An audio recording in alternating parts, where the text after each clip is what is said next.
এখন ইলিশ মাছ দিয়ে এখন আমাদের পোলাওটা আবার দমে দেওয়া হচ্ছে। এই দেখো সব মাছগুলো ভাতের তলায়। তারপরে উপর থেকে ব্রেস্টটা আর একটু ঘি ছড়িয়ে দিই।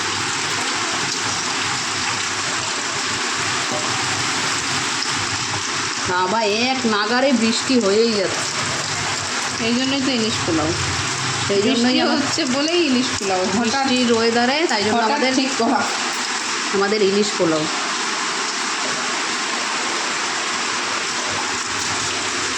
এবার ব্রেস্তাটা দিয়ে দিই। এবার হচ্ছে ব্রেস্তা দেওয়ার পালা উপর থেকে।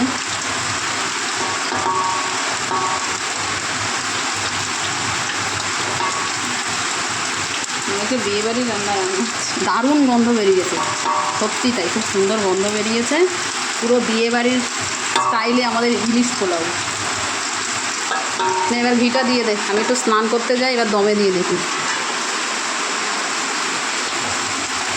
আর হচ্ছে ঘি দেওয়ার পালা।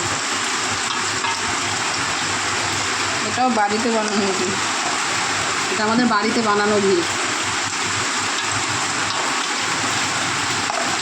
চলো দমে দিয়ে দিই, পরে আবার হয়ে গেলে তোমাদের একবার দেখিয়ে দেবো।